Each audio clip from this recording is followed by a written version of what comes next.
Okay. So my first question is, have you ever painted a mural before, whether it be like you yourself painting it, or have you ever helped someone paint it?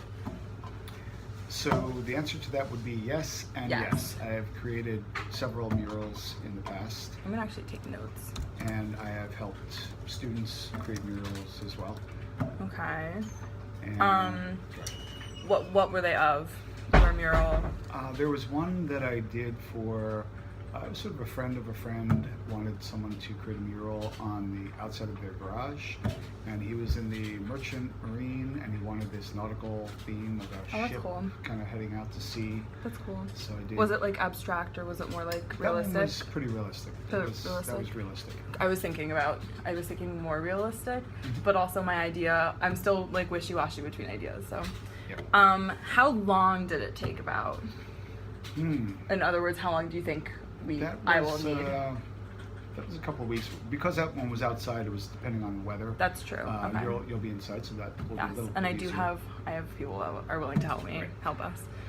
But it does take a few weeks. It depends really on how long you spend on it, at one sitting, because the prep to set up and the cleanup Right. time does take up Right. a lot. So if you're doing longer stretches, you'll be able to accomplish more without wasting as much time. But you have the time for the preliminary sketching, then you have Right. to make sure that the proportions of your sketch match the proportions of the wall space. If you want to use a grid system, which we talked about already, Yeah. using the grid system, which was invented a long time ago by the Egyptians. It's been around for a long time. Then from there, you can grid it out and make it larger on the actual Right. wall space, and then start with preliminary sketching, and then base coats of paint, and then detail coats and whatnot. So I've never done something like this, that's so good. I That's a good definitely need guidance, and I challenge think then. I'm happy that you have done something like that. So I'm like, okay. What's like one piece of advice, like from all those processes that all the murals that you've made through the process, like what's something that you really think is important to know and to keep in mind, Okay. or something you wish you had done? Right. Number one, the actual design of the mural itself is probably the most important step. You want to really take time with the design. You want to make sure it's something that will stand the test of time, because it's going to be in a public space. So certain murals, maybe 2-3 years down the road, might seem out of date. So you want it to be something that is either universal in terms of the design, so that 10-15 years down the road, hopefully it'll still be there. 10-15 years down the road, it will still be relevant and make sense in the space that it's in the theater. So that would be one bit of advice. And then the other is the style and approach that you do on the actual mural itself, just making sure that you're consistent with the style, and whether it's the approach is abstract or realistic or non-objective. That's one aspect of it, but also the actual painting technique that you use Right. to be as consistent as possible with that. Whether it's going to be flat areas, or if you're going to value changes Right. with color, just be as consistent as possible with the approach. All right, and what do you think like our first step is going to be? With the actual creation of Yeah. the mural. So once your sketch is done, then the first step is how do you get that sketch onto that space, and making sure that the proportions of your sketch match the proportions of the wall. So you have to measure the wall first. That is the most important thing. Measure it, get an accurate size, width, the height.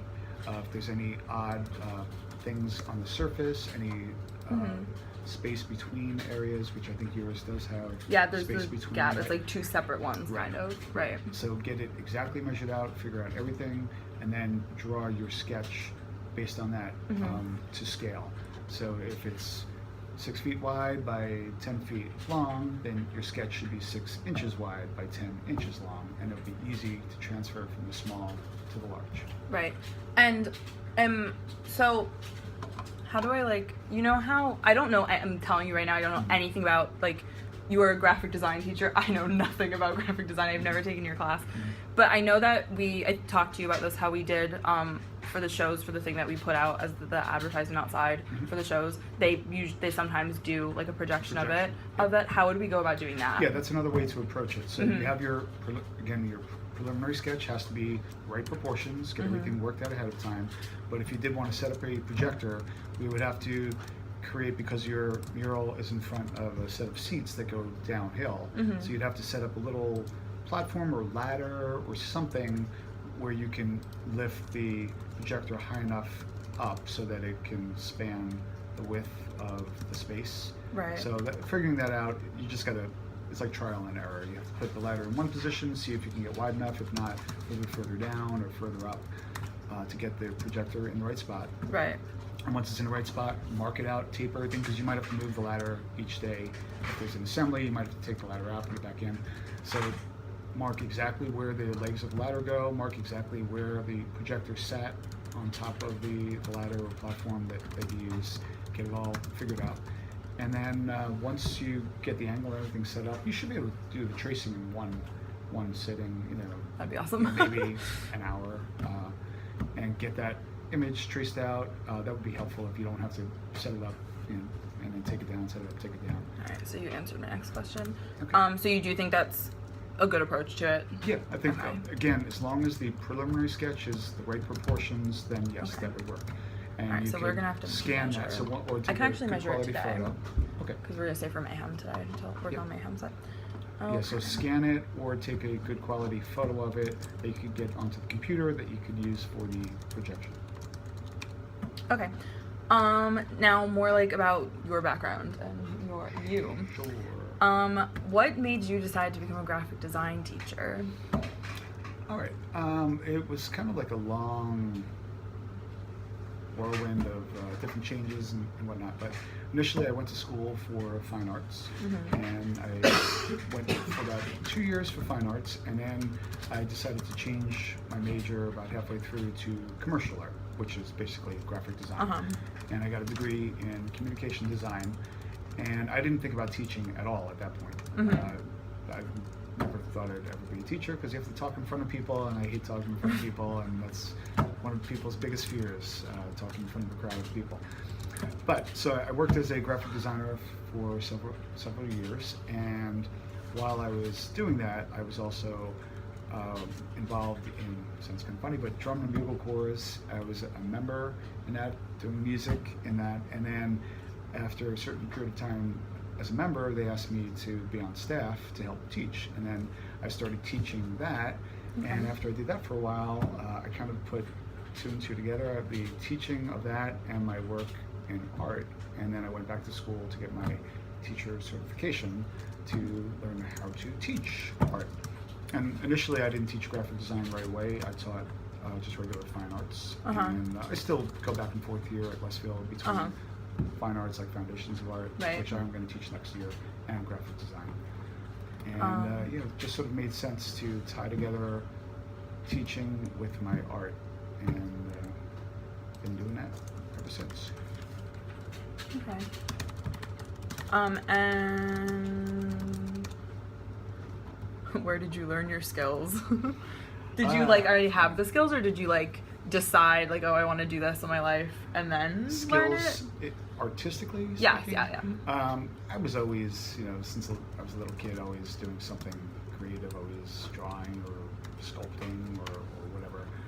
So it kind of was something that I did, that some people in my family did, friends of mine, and so I always knew that I would be involved in something creative in my life somehow. And then you just kind of get better at things. You learn more. When I went to school, obviously I learned a lot more techniques, and learned a lot more about artists from the past, and go to museums, go to galleries, talk to other artists, and just little by little you gain knowledge, you develop your skills until you start creating your own work or trying to get your work out there, which I do also on the side. I try to get my artwork out. And kind of off of teaching, have you always been involved with the shows here, or was that kind of a gradual?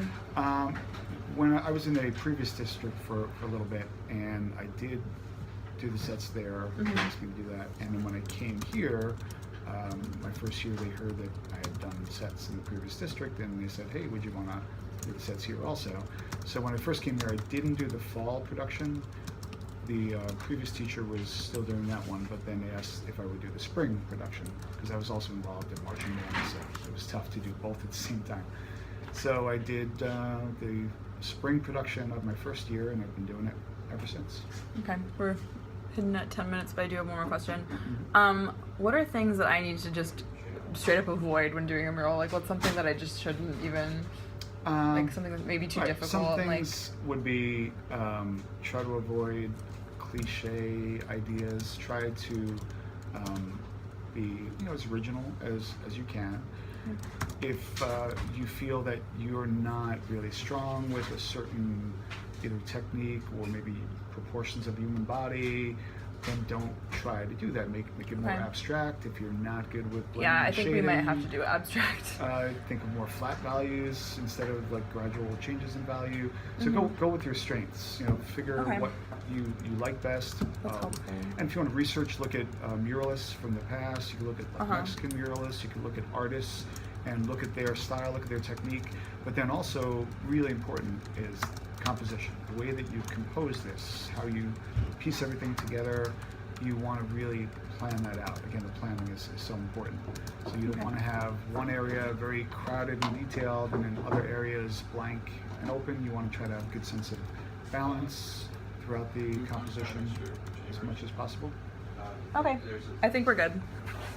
I think.